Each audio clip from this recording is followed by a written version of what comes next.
मतलब स्टार्ट है।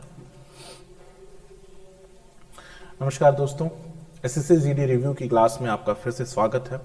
जैसा हम देख पा रहे थे कि एसएससी जीडी के रिव्यूज में हम सिर्फ इस बात पर डिस्कशन करें कि किस चैप्टर से कितने क्वेश्चंस आए, तो ये बहुत ठीक नहीं था।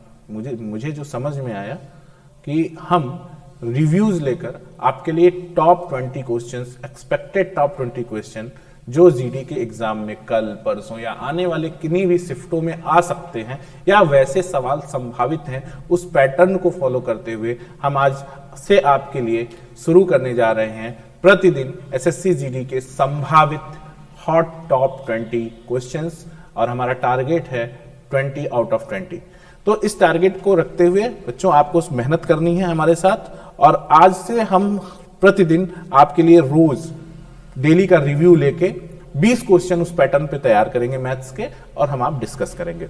ठीक है, तो स्टार्ट करते हैं। आज का पहला क्वेश्चन देखिए, ये वर्डमास से क्वेश्चन आ रहे हैं, वर्डमास से क्वेश्चन एग्जाम में पूछे जा रहे हैं। ये पहला सवाल है कि यहाँ पे देखिए दिया हुआ है 17 minus 4.5 divide by 9 plus 1.3 into 6 0.6 plus 0.4। ठीक है, वर्डमास का रूल है, इसको कुछ नहीं करना, इसको सिंपली सॉल्व कर लीजिए। आप पहले भाग देते हैं तो 17 माइनस 0.5 हो जाएगा, और प्लस अब गुणा कर लीजिए 0.68 प्लस 0.4 सॉरी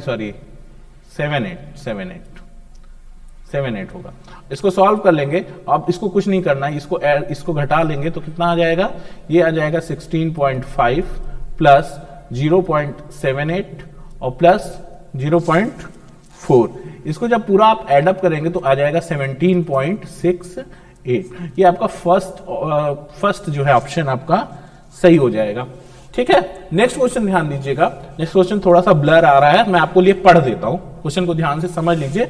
मैं आपके लिए पढ़ देता हूं और कुछ जो डेटा है वो डेटा आपको दे देता हूं। कह रहा है कि दो पाइप ए और बी एक टंकी को क्रमशः 12 और 18 घंटे में भर सकते हैं। टंकी को भरने के लिए दोनों पाइप को एक साथ खोल दिया जाता है, खाली टंकी कितनी देर में पूरी भर जाएगी। बहुत सिंपल सा सवाल है कि एक नल ए है, थोड़ा सा क्वेश्चन ब्लर है, आप डेटा से क्वेश्चन लगा लेंगे कि एक नल इसको 12 घंटे में भर सकता है और बी नल उसे 18 घंटे में भर सकता है। अगर दोनों एक साथ काम करें तो टंकी कितने देर में भर जाएगी। आपको पता है 12 3 36, 18 दूनी 36, 5 36/5 हो जाएगा। 36/5 का मतलब 7 सही, 1/5 घंटा। इसका मतलब कितना हो गया, 7 आवर 20 मिनट। राइट ना, कैसे कर पा रहे हैं, ए 12 में बी 18 में, एलसीएम ले लिया 36 ही पूरा भरना है। ये पूरा भरना है, 36 भरने में ए को 12 घंटे लगते हैं तो 1 घंटे में कितना भरेगा 3, और बी को 18 घंटे लगते हैं तो 1 घंटे में भरेगा 2। दोनों को एडअप कर लेंगे तो 5, और ये 36/5 का मतलब 7 घंटा, 7 से 1/5 घंटा, 1/5 घंटे का मतलब 20 मिनट। तो 7 घंटा, सॉरी 1/5 का मतलब 12 मिनट, सॉरी 12 मिनट। तो ये 7 घंटा 12 मिनट का समय लगेगा पूरी टंकी को भरने में। अगला सवाल ध्यान दीजिएगा, सिंपल सा सवाल है कि एक शहर की जनसंख्या पहले वर्ष में 30% और अगले वर्ष में 15% कम हो गई। एक शहर की जनसंख्या पहले वर्ष में 30% बढ़ी और अगले वर्ष में 15% कम हो गई। यदि वर्तमान जनसंख्या आपको दिया है तो 2 वर्ष पहले की जनसंख्या क्या होगी। ठीक है, वर्तमान जनसंख्या दिया हुआ है, हम मान लेते हैं कि 2 वर्ष पहले की जनसंख्या क्या रही होगी, यक्स रही होगी। और अगर 30% बढ़ी है तो 130/100, और उसके बाद अगर घटी है 15% तो 85/100, और ये बराबर आ जाएगा वर्तमान में कितने के, जो वर्तमान जनसंख्या होगी 110-50 के। कोई दिक्कत नहीं है। तो x बराबर क्या हो जाएगा, 110/50 गुणित 100 गुणित 130 गुणित 85। इसी को आपको सॉल्व कर लेना है। देख लीजिए, इस जीरो से जीरो कट हो गया, 13 इसको काटना है आपको, इसको काट लीजिए, ये हो जाएगा आपका 5 काट लेंगे, ये आ जाएगा आपका। इसको जब सॉल्व कर लेते हैं तो ये मिल जाएगा आपको 11,000 इतना है, ये ऑप्शन आप ऑप्शन से भी ट्रेस कर लोगे भाई। देखो ये जनसंख्या 11,050 है, 99,500 हो नहीं सकती, 99,000 हो नहीं सकती, इस दो में से एक होगा। इसको ट्रेस कर लेते हैं तो ये काटेगा, तो इसको काट लीजिए। 17 × 25 = 85, 20 × 5 = 100, 20 बार कट गया। 13 से काटेंगे, 13 13 7 104, 13 104, 6 13 × 5 = 65, 85 ये कट गया, 85 से ये 85 डायरेक्ट कट जाता है। फिर 17 × 5 = 85, 5 5 20 हम 100, 100 × 100 10,000, ये जनसंख्या हो जाएगी 10,000। अगला सवाल ध्यान दीजिएगा कि कह रहा है कि 3 7 और 15 का चतुर्थानुपात क्या है। चतुर्थानुपात क्या होता है, चतुर्थानुपात, इस पर सवाल पूछे जा रहे हैं। ये मैं आपको वो सभी इंपॉर्टेंट क्वेश्चन करा रहा हूं जो एसएससी जीडी के अभी 2 दिन के ट्रेंड्स में दिखाई दे रहे हैं, उसको देखते हुए ये क्वेश्चंस मैंने खुद से सेलेक्ट किए हैं और आपके लिए लेकर आया हूं। ऐसे सवाल एग्जाम्स में बन रहे हैं। चतुर्थानुपात का होता है बी × सी अपॉन ए, b × c/a। अगर ये मान लेते हैं हम कि संख्याएं ऐसी हैं कि ये a है, a = 3, b = 7 और c = 15 है, तो चतुर्थानुपात जो होता है वो b × c/a होता है और ये हो जाएगा 7 × 15/3। तो ये कितना हो जाएगा 35 कर लेंगे आराम से। ये सारे क्वेश्चन आ रहे हैं, हम रिव्यूज ये बताएं कि किस चैप्टर से कौन सा क्या सवाल आ रहा है। इससे बेहतर है कि हम उस चैप्टर से उस तरह का सवाल फ्रेम करके आपके लिए ले आए जिससे आप उससे प्रैक्टिस कर पाए। तो ठीक है, अगला सवाल एक बार फिर से देख लीजिएगा। नेक्स्ट क्वेश्चन है कि एक बेलन का पृष्ठीय क्षेत्रफल 352 है। एक हम सवाल थोड़ा सा ब्लर जरूर है, लेकिन आप इसको थोड़ा मेरे साथ चलेंगे तो मैं आपके लिए पढ़ रहा हूं सवाल, देख लीजिएगा कि एक बेलन का पृष्ठीय क्षेत्रफल 352 है, ऊंचाई 7 है, तो आयतन क्या होगा। आयतन के लिए हमको त्रिज्या की जरूरत पड़ेगी, तो हम निकाल लेते हैं कि बेलन का पृष्ठीय क्षेत्रफल होता है 2πRh और 2πRh = 252 है, तो पाई तो 2 × 22/7 × r × h ये हो गया और ये बराबर है 252। इसको काट लीजिए तो ये हो जाएगा 126 करेक्ट है, और 126 और h भी दिया हुआ है, ऊंचाई 7 दिया है ना, ऊंचाई भी है 7 और ये 7 से खत्म हो जाएगा, तो 7 h ये h खत्म 7 हो गया, तो r = आपको निकल के आ गया, r = यहां से निकल के आ जाएगा 8 दूनी 16 और सॉरी ये 2 से कटा 126, ठीक है, 7 से खत्म हो गया, r = हो गया r = सॉरी 352 है, सॉरी ये 352 है, तभी डेटा मिस हो रहा है, ये 352 है। इसको अगर आप 2 से काटेंगे 352 को, तो 2 1 का 2, 2 1 का 2, 2 7 14 और 2 6 12 176 और 22 8 176, तो r आ गया 8। आयतन पूछ रहा है, आयतन होता है पाई r²h 22/7 22/7, r का मतलब कितना हो गया 8 64 और 7 से खत्म हो गया 64 22 हम 64 8 दूनी 4 दूनी 8, इकाई अंक पे 8 इस दोनों के है, कोई बात नहीं है। तो देख लेते हैं 2 चौके 8 2 चौके 8 2 छक्के 12 128 8 0, ये होगा आपका ऑप्शन 1408। कैसे चेक कर लेंगे, यहीं से 8 8 2 10 08 मिला यूनिट डिजिट पे, हमने ऑप्शन टिक कर लिया। ठीक है, स्मार्ट काम करना है। सवाल एक चीज समझिए, पूरे पेपर में कुछ भी दिक्कत नहीं आ रही है एसएससी जीडी के, दिक्कत अगर कहीं आ रही तो वो बच्चे टाइम मैनेजमेंट नहीं कर पा रहे, तो आपको टाइम मैनेजमेंट को देखना है कि वहां कैसे होगा। कह रहा है कि भारत की वार्षिक वेतन 18 लाख से बढ़कर 22 लाख हो गई, प्रतिशत वृद्धि क्या है। प्रतिशत वृद्धि आपको पता है कि वृद्धि बटा मूलमान गुणित 100। प्रतिशत वृद्धि क्या है पूछ रहा है, प्रतिशत वृद्धि क्या है। प्रतिशत वृद्धि कैसे निकालते हैं, प्रतिशत वृद्धि निकालते हैं जो वृद्धि हुई, वृद्धि कितनी हो गई 18 लाख से 22 लाख हो गया, तो वृद्धि कितनी हो गई भैया 4 लाख। कितने की वृद्धि हो गई 4 लाख की वृद्धि हो गई, कितने से 18 लाख से 18 के आगे 5 जीरो और गुणित 100, बस कुछ नहीं करना है, ये 5 जीरो 18 के इस 4 से खत्म हो गए, ये हो गया 2 और ये हो गया 9। ठीक है, तो 200 बटा 9, 9 दूनी 18, 9 दूनी 18, बस 2, एक ऑप्शन मात्र है 2, यहीं से आप टिक कर देंगे इसको, यहीं से इसको आप टिक कर लेंगे, कोई दिक्कत नहीं है। 22.22 राइट ना, कोई दिक्कत नहीं है ना, यहां से कर लेंगे ऑप्शन टिक, ऑप्शन से जैसे ही आपको फर्स्ट डिजिट चाहे यूनिट प्लेस से मिले चाहे उसके फर्स्ट प्लेस से मिले आप उसको ऑप्शन टिक कर लेंगे। क्लियर है? अगला क्वेश्चन देखा जाए।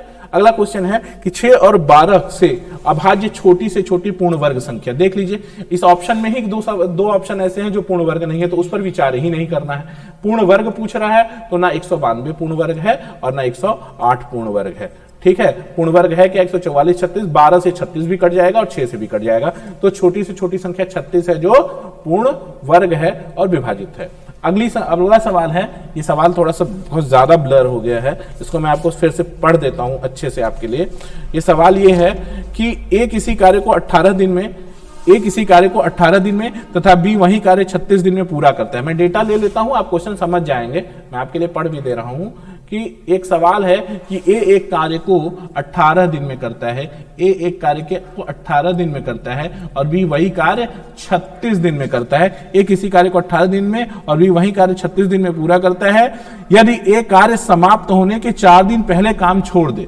यदि ए कार्य समाप्त होने के 4 दिन पहले कार्य छोड़ दे तो काम कितने दिन में समाप्त होगा, कितने दिनों में पूर्ण होगा। तो यहां से कितना हो गया 3 और एक काम पूरा काम कितना है भाई 36। एक काम समाप्त होने के 4 दिन पहले, एक कार्य समाप्त होने के 4 दिन पहले काम छोड़ रहा है यानी 8 काम छोड़ दिया, यानी 8 इसमें प्लस हो जाएगा और इसमें 3 से भाग देंगे तो 36 8 कितना होता है 36 8 हो गया 44 और 44/3 मतलब 44/3 का मतलब 44/3 का मतलब हो गया आपका 14 3 42, 14 सही 1/14 3 42, 14 से 1/42 2 44 सॉरी हाँ 14 से 2/3 दिन ये आ जाएगा आपका। क्लियर है? यहां से ये क्वेश्चन हो गया। देख लीजिए क्वेश्चन ये था कि ए एक काम को 18 दिन में कर सकता है, बी उसी काम को 36 दिन में कर सकता है। यदि ए कार्य प्रारंभ समाप्त होने के 4 दिन पहले चला जाए तो 4 दिन पहले चला जाएगा तो ए का 1 दिन का काम 2 है, 4 दिन पहले चल जाएगा तो 8 काम छोड़ देगा। पूरा काम 36 था, 8 काम प्लस हो जाएगा और बटे दोनों का 1 दिन का काम जोड़ लेंगे तो 2 काम ए का 1 दिन का और 1 काम बी का, यानी दोनों का ए प्लस बी का 1 दिन का काम 3 भाग दे देंगे तो 44/3 बराबर 14 से 2/3 दिन। क्लियर है? नेक्स्ट सवाल देखते हैं कि एक व्यक्ति 250 मीटर चौड़ी सड़क को 75 सेकंड में पार कर लेता है, उसकी चाल किमी प्रति घंटा में। बहुत सिंपल सवाल है भाई, चाल बराबर समय पूछ रहा है ना, चाल पूछा है, चाल बराबर दूरी बटा समय। 250 मीटर जाने में कितना समय लग रहा है 75 सेकंड, ये मीटर प्रति सेकंड हो गया। इसको किलोमीटर प्रति घंटा में बदलना है तो 18/5 से गुणा कर लेंगे, 18/5 से गुणा कर लिया। 5 से इसको काट दो 50 बार कटेगा, 5 में 25, 75 को काटना है, इसको 25 से काट लो, 5 25 तो 3 से 25 और ये 3 6 18, 25 दूनी 50 और 6 दूनी 12 किलोमीटर प्रति घंटा ये आपका हो गया। ठीक है, कोई दिक्कत नहीं है। नेक्स्ट क्वेश्चन ध्यान दीजिएगा, अगला सवाल है और अच्छा सवाल ये है, अच्छा इस तरह का सवाल है एग्जाम में, जो एग्जाम में आपके पैटर्न चल रहे हैं, जो एग्जाम का जो रिव्यू आ रहा है, किस तरह के सवाल आ रहे हैं, उन सवालों पे हम मैथ्स के 20 ट्रेंड्स क्वेश्चंस जो ट्रेंड कर रहे हैं उस ट्रेंड के अकॉर्डिंग आपको दे रहे हैं। इसको आप अगर अभ्यास करके एग्जाम में जाते हैं, चाहे वो आपका 1 महीने बाद एग्जाम हो या कल एग्जाम हो, दोनों के लिए ये फ्रूटफुल है। आप ऐसे सवालों की प्रैक्टिस करके एग्जाम में जाइए, निश्चित रूप से आपका समय बचेगा, आपकी प्रैक्टिस रहेगी तो आप कॉन्फिडेंटली क्वेश्चंस को अटेंड कर पाएंगे। राइट? चक्रवृद्धि ब्याज से कोई धनराशि 15 वर्षों में खुद की 2 गुनी हो जाती है, तो 15 इयर्स में कितना हो गया 2 टाइम्स, 2 गुना, 2 टाइम्स हो रहा है। ठीक है, तो कितने समय में वह स्वयं की खुद की 8 गुनी हो जाएगी। 8 गुनी का क्या मतलब है, 8 गुनी माने है 2 की पावर 3 और इस 3 का क्या करना है, यहां टाइम पूछ रहा था तो इसी 3 का कितने समय में होगा, 15 का 3 से गुणा कर देंगे, 15 3 45 साल लग जाएंगे उसको 8 गुना होने में। ठीक है, 45 साल हो जाएंगे 8 गुना होने में। अगला सवाल, ठीक है, नेक्स्ट क्वेश्चन यहां से देख लेते हैं। नेक्स्ट क्वेश्चन है कि 8 ये पावर का क्वेश्चन है कि 836 की पावर 84 प्लस 11/7 का इकाई अंक क्या होगा। बहुत आसान सवाल है, आप जानते हैं क्या होगा इकाई अंक। इसमें इकाई अंक कैसे करते हैं कि हम क्या कर रहे हैं, ये 84 है ना, 84 है, 84 है। हम क्या करते हैं, अगर किसी संख्या का इकाई अंक निकालना हो तो क्या करेंगे, हम इकाई अंक निकालना है तो उस संख्या के पावर में 4 से भाग दे देते हैं। यहाँ ये 4 से पूरा पूरा कट जाएगा, शेषफल 0 आएगा, यानी ये 1 + 11 हो जाएगा। भाई यहाँ 4 से भाग दे दोगे तो कुछ नहीं, तो 11/7 यानी 12/7 कितना शेषफल आएगा, शेष आ जाएगा 5। ऑप्शन है, शेषफल आपका 5 आपको प्राप्त हो जाएगा। ठीक है, ठीक है, कर लेंगे ना। नेक्स्ट क्वेश्चन ध्यान दीजिएगा। एक वस्तु को किसी निश्चित मूल्य पर बेचकर एक व्यक्ति 20% लाभ कमाता है। यदि वह उस वस्तु को दोगुने कीमत पर बेचे तो उसका लाभ प्रतिशत क्या होगा। बहुत आसान सवाल है, सवाल जीडी में बहुत आसान आ रहे हैं। और मैं आपको एक बात बताऊं कि पिछले साल जो जीडी का पेपर हुआ था, पिछला पेपर, उससे आसान पेपर इस बार आ रहा है ठीक है, लेकिन बस टाइम मैनेजमेंट की बात है। उसने जो पैटर्न चेंज किया है कि आपको 1 घंटे में क्वेश्चन करना है, लोग वही फंस रहे हैं। एक वस्तु को किसी निश्चित मूल्य पर बेचकर 20% लाभ कमाए। मान लेते हैं 100 रुपए का सामान है, कितने में बेच दिया, 20% का लाभ लिया तो 120 में बेचा। अगर उसे दोगुने कीमत पर बेचे, यानी कितना कर दे कीमत, 240, तो लाभ क्या होगा, निकाल लो भैया। 100 रुपए का सामान 240 में बेचोगे तो प्रॉफिट कितना हो गया, बता सकते हो। प्रॉफिट सीधा सीधा 140% का हो गया। क्लियर सवाल, कुछ है ही नहीं सवाल में, कर लेंगे इस तरह से, कोई दिक्कत। अगला सवाल ध्यान दीजिएगा। दो संख्याएं तीसरी संख्या से क्रमशः 20% और 30% अधिक हैं। ध्यान दीजिएगा इसको, दो संख्याएं मान लीजिए यहां पे है, इसको देख लेते हैं हम लोग कि दो संख्याएं किसी तीसरी संख्या से क्रमशः 20% और 30% अधिक है। A, B, C। मान लीजिए संख्या C 100 है, तो क्या कह रहा है कि दो संख्याएं तीसरी संख्या से क्रमशः 20% तथा 30% अधिक हैं। तो कौन सा 20% अधिक है, ये पहली संख्या 20% अधिक है तो 120, और तीसरी 130 हो जाएगी, 30%। तो पहली संख्या दूसरी संख्या का कितना प्रतिशत है, यानी 120 130 का क्या परसेंट है, यही आपसे पूछा जा रहा है। ठीक है, तो ये कितना हो जाएगा, 50% है यार। ये दो संख्याएं तीसरी संख्या से क्रमशः 20% और ये 50% है, ये 50% है, तो क्या हो जाएगा, ये 150। ये कितना हो जाएगा, 150 हो जाएगा। तो 50 तियां 75, 50 चौका 50 तियां 75, 50 दूनी 100, और ये कितनी बार, 40 बार कट जाएगा, 40 दूनी 80% है। कितना है, 80% है। कोई तकलीफ नहीं है। अगला क्वेश्चन ध्यान दीजिएगा, कह रहा है, बहुत सिंपल सा सवाल है, आपको पता है ये अनुपात समानुपात से सवाल बन रहा है, और ये जितने भी मैं क्वेश्चन आपको करा रहा हूं ये जीडी के पॉइंट ऑफ व्यू से बहुत इंपॉर्टेंट सवाल है।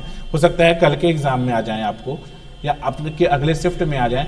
4/5 संबंधी 12/10 प्रोपोर्शनल टू x/6 9/2। आपको पता है इसमें एक्सटर्नल टर्म्स का मल्टीप्लिकेशन इंटरनल टर्म्स के मल्टीप्लिकेशन के बराबर होता है। बाह्य पदों का गुणनफल मध्य पदों के गुणनफल के बराबर होता है। तो 4/5 गुणित 9/2 बराबर 12/10 गुणित x/6। 6 दूनी 12, 2 से ये 5 बार कट गया, और यहाँ पे ये 5 से कट गया, ये यहाँ से 2 4, और x बराबर आ गया 18। कर लेंगे, x बराबर 18 कर लेंगे ना, वेरी गुड। नेक्स्ट क्वेश्चन ध्यान दीजिएगा। अगला सवाल है कि जब किसी वस्तु को 12% के लाभ पर और 12% की हानि पर बेचा जाता है तो दोनों सौदों की विक्रय मूल्यों में 360 रुपए का अंतर प्राप्त होता है। जब किसी वस्तु को 12% के लाभ और 12% की हानि पर बेचा जाता है तो दोनों सौदों के विक्रय मूल्य में 360 रुपए का अंतर पाया जाता है, क्रय मूल्य ज्ञात कीजिए। बहुत सिंपल सा सवाल है भाई। मान लो तुम्हारा सामान कितने का था, 100 रुपए का, 12% के लाभ पे बेचा तो कितना पाए, 112, 12% की हानि पर बेचे तब कितना पाए, 88, और दोनों का अंतर कितना हो गया, 24%। 24% बराबर कितना, 360। सिंपल है ना। एक बराबर कितना हो जाएगा, 12 दूनी 24, 12 3 36, 30, एक काट लोगे 15, तो कितना हो गया, 1% बराबर 15। तो 100% यानी CP 100% बराबर 1500। सिंपल सवाल है, रॉकेट स्पीड से क्वेश्चन कर पाएंगे आप। नेक्स्ट क्वेश्चन ध्यान दीजिएगा कि एक ट्रेन 65 किमी प्रति घंटा की चाल से 3 घंटे, अगर आपको कहीं दिक्कत हो रही है, नहीं समझ में आ रहा है, तो वीडियो को रोक के उसको देखिए, दोबारा देखिए, आपको चीजें क्लियर हो जाएंगी। ठीक है, एक ट्रेन 65 किमी प्रति घंटा की चाल से 3 घंटे तक और अगले 2 घंटे 70 किमी प्रति घंटा की चाल से चलती है। 5 घंटे की यात्रा के दौरान ट्रेन की औसत चाल, आपको पता है ना ऐसे सवालों को कैसे करते हैं। औसत चाल बराबर क्या होता है, कुल दूरी बटा कुल समय, कुल दूरी बटा कुल समय। 65 किमी प्रति घंटा की चाल से चला है कितने घंटे, 3 घंटा। चलो भाई 65 तिया 18 195, ठीक। और उसके बाद क्या हुआ, 2 घंटे चला है 70 की चाल से, तो 7 दूनी 14 140, जोड़ लो 5 9 4 13 1 2 1 3 335, और कितना घंटा हो गया बटा 5। औसत चाल बराबर कुल दूरी बटा कुल समय, 5 6 5 30 और 3 5 7 35, 67 किलोमीटर प्रति घंटा उसकी औसत चाल हो गई। कर लेंगे इसी तरह से रॉकेट स्पीड से क्वेश्चन करना है, क्योंकि वहां टाइम बहुत कम है और मैथ्स ही एक सेक्शन है जिसमें आप टाइम सेव कर सकते हैं, राइट। अगला सवाल है बहुत सिंपल सा, देख लेते हैं। कह रहा है कि 3 लड़कियां ABC का औसत भार, कह रहा है कि ABC का औसत भार 45 है, यानी A + B + C। पढ़ दो एक बार क्वेश्चन। 3 लड़कियां A, B और C का औसत भार 45 किग्रा है, जबकि A और B का औसत भार 43 और C और A का औसत भार 40 किग्रा है, तो A का भार क्या होगा। तो देखो A B C कितना हो गया, 45 तिया 135, 45 तिया 135 ये हो गया। अब आगे देखो इधर दे रहा है कितना, A + B का औसत भार 43 दूना 86, और कितना दे रहा है CA का, यानी C + A बराबर दे रहा है कितना, 40 दूनी 80। जोड़ लो तो यहां कितना हो गया, 6 और 8 दूनी 16, ठीक, 166। कितनी बार, कौन कौन है यहां पे, जोड़ोगे तो A + B + A + C, यानी A यहां 2 बार है, इसमें से घटा दो, A + B + A + C, ये बराबर है कितना, 166। इसी को घटा देना है, 1 3 31 आ जाएगा आपका। घटा लोगे तो क्या होगा, A से खत्म, B से खत्म, C से खत्म, A बचेगा और A हो जाएगा 31। कोई दिक्कत नहीं है, कर पा रहा है, वेरी गुड। अगला क्वेश्चन, 480 का 75% और 750 का 48% का मान क्या होगा। देख लो, सिंपल सवाल है ना, 3/4। 1 मिनट, आसान सवाल है, देख लेते हैं भाई। 480 है, 480 गुणित 75% का मतलब 3/4 प्लस 750 गुणित 48/100, ठीक है। सॉल्व कर लेते हैं, इसको काट लेंगे, तो 4 के 12 चौक 48 120, 12 36 360, और प्लस इसको कर लेंगे तो कितना हो जाएगा, 25 तिया 75, 30 25 चौका 100, 16 तिया 48, सॉरी 12 चौक 48 और 12 तिहाई 36, ये भी 360 720, कहाँ है 720 ऑप्शन, ये डी ऑप्शन 720, ठीक हो गया, कोई दिक्कत नहीं है ना। अगला सवाल ध्यान दीजिएगा। नेक्स्ट क्वेश्चन है कि किसी विशेष राशि पर 2 सही 1/4 वर्ष के अंत तक 2 सही 2/3% वार्षिक दर से ब्याज 78 रुपए है, तो राशि क्या है।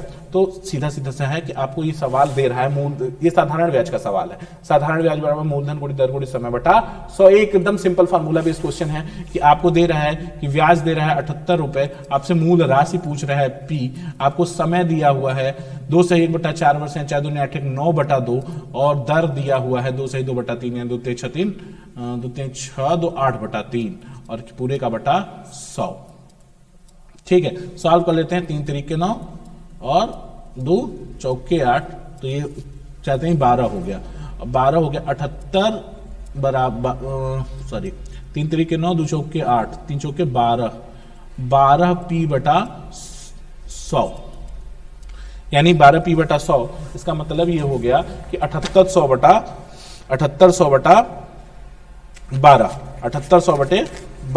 राइट ना। तो कितना आ जाएगा, इसको देख लेना है आपको, 7800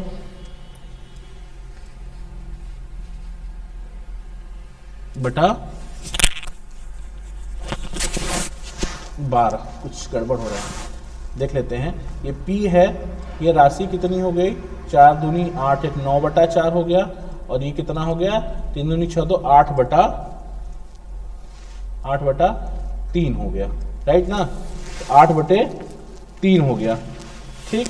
तो ये 3 3 9 हो गया, और ये 4 दूनी 8 हो गया, सॉरी ये 6 हो गया, ये 4, हाँ ये 4 होगा, सही से मिस हो गया था 2। तो ये कितना हो गया, 12 नहीं, ये 6 हो जाएगा, तो ये आ जाएगा, ये करते हैं 7800/6, 7800/6 का मतलब हो गया 1300। ठीक है, तो कितना हो गया आपका मूलधन, कितना हो गया 1300। बहुत बहुत धन्यवाद आप लोगों को मुझसे जुड़ने के लिए। और ये मैं आपको विश्वास दिलाता हूँ कि ये बिल्कुल मैं ट्रेड्स आपको नहीं बता रहा हूँ, ये मैं कह रहा है कि एक बेलन तथा एक शंकु की त्रिज्या का अनुपात R1 R2। ध्यान रखिएगा, यहाँ सबसे बड़ी बात ये है ना कि ना बेलन है ना शंकु है, एक ठो बेलन है और एक ठो शंकु है, यही कंफ्यूजन हो जाता है। तो बेलन का आयतन कह रहा है क्या होता है, बेलन का आयतन आपको पता है, बेलन का आयतन होता है पाई R² H, पाई R1² H1 बराबर शंकु 1/3 पाई R2² H2। देखो पाई पाई से खत्म हो जाएगा, 3 का इधर मल्टीप्लाई कर लोगे तो अच्छा यही रहने दो, तो देखोगे R² कितना है √3 का स्क्वायर, तो √3 इंटू √3 इंटू H1, H1 कितना है √2, ये बराबर है 1/3 R2² यानी √2 इंटू √2 इंटू H2 कितना है √3, √3 से √3 कैंसिल हो गया। ठीक है, और यहां से एक √2 से एक √2 कैंसिल हो गया, बच क्या गया 3√3 इस्टू √2, यही दोनों के आयतनों का अनुपात होगा। ये ऑप्शन सही है।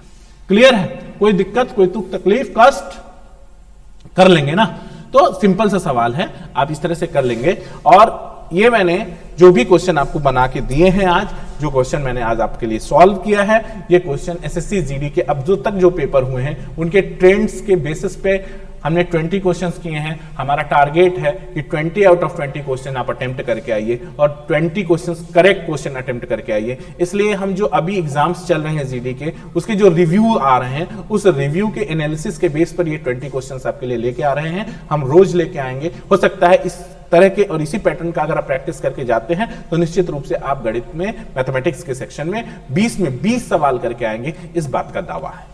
ओके, बहुत बहुत धन्यवाद आप लोगों को। जय हिंद, जय भारत।